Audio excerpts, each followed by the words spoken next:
Dragonflight is an absolutely incredible leveling experience. And this is coming from a Final Fantasy XIV player who loves Endwalker. I think there are 3 pillars to the game that make it feel incredible. And I want to start with design. So the game looks good, sure. I have a friend who can talk about Blizzard design all day, and he makes these metaphors that really show off how gorgeous the game is. I can't do that for you. I'm going to have to talk to him to get some of those examples. I can give you the gameplay design. And the gameplay design side of it is that you want to explore every single part of the Dragon Isles. There's always a reagent, a mining node, some flowers to pick, a rare to fight, dragon customizations to find, or a quest. Off the beaten path, on the main path, you name it. There's something to find every single time. And you want to do it. You always want to go find it. I'm the kind of person who rushes endgame. I'm normally the person who doesn't slow down. And yet, because of the way the world works and the places they made me go, I constantly went, I wonder what's over there.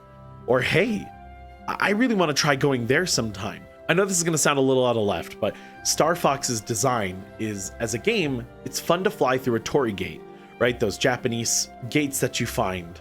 It's fun to go through them. And it's even more fun to fly through them.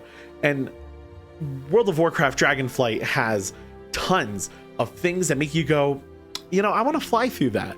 And then you do. You want to. It's fun. There's the little coins you can collect to upgrade your flying abilities.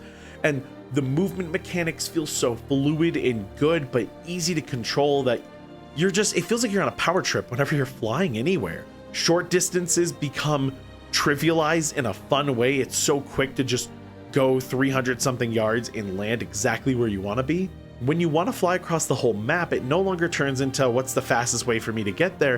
It ends up turning into an entire exploration period where you're flying the weird path. You're going around a mountain the wrong way because you want to see if there's anything on the other side, or you find some cool collectible and you go take off in another direction to go farm a flower spot you saw, and then you're flying somewhere new and you see something you've never seen before. And the way movement and design intertwine is just incredible. And I think Blizzard really knocked it out of the park with that.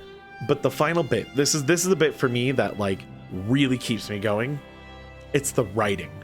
Now I want to start with the fantasy side of the writing. Dragons in most games are they're your enemies, right? They have a horde, they have some secret thing that they're holding on to, and it's your job to go fight them and rescue the damsel in distress and whatever. Insert generic story here. In Dragonflight, we are their horde, pun intended. We are their treasure. They protect Azeroth, and we are denizens of Azeroth, and they want to serve us. So you get this wonderful feeling of all these big, strong, terrifying creatures that are hi, we're your friends. And they're cute. They do things. They have lives. They're interested in things. The characters have feelings and emotions that feel relatable. There's a dragon you meet early on that really likes frogs, and they're an absolute nerd about frogs. That's the thing, is I know someone like that. I know exactly what that looks like. I'm I know one of you in real life. You're like me. It's incredible, and that feeling doesn't stop. You find character after character who always has something to say, and one of the greatest parts is that you can ask questions. Early on, there are tons of characters with optional dialogue boxes that you can ask them a question and get something interesting out of them, or learn more about their character. I'm constantly listening to the voice acting and looking around for more people to talk to because I'm genuinely invested. There's a sequence, and I don't want to spoil it, where you could just go from point A to B to C and meet the caravan and do the objective at the point. Or you can sit on a tiny riding animal and you can listen to the stories of their people, and it's a slow ride. It's nothing about it is efficient. There's nothing about it that is good for a tight schedule.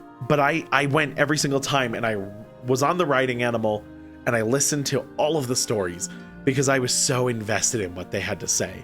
So we're clear, Final Fantasy XIV does this by making these cutscenes, these beautiful story sequences, and you're the main character, and in a lot of ways it feels like just a traditional JRPG. WoW has made me care about the world, and I know that Azeroth is the main character of the story, and like to an extent, and we are all just a part of the World of Warcraft.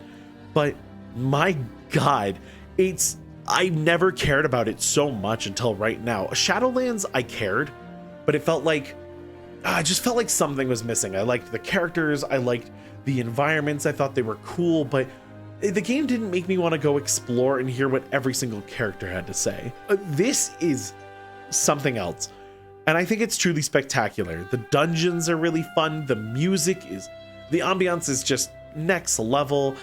I love everything that I've experienced so far. I'm almost level cap. The next video is probably going to be about the dungeons I do in the level cap experience, but I just wanted to give you guys a little bit of how I was feeling about the expansion now that it's been out for an entire day and some change, and I've had time to play with it. But that's going to be it for me. The next video, I'll probably get more into, probably end game stuff, and might make a video on why the movement is so good. I'll see you all soon. Take care. Hit that subscribe button though if you like the content, because this channel's only going to get bigger. I'm only going to make more stuff, so if you want to watch that happen, it'd mean a lot to me. But I'll see you all soon.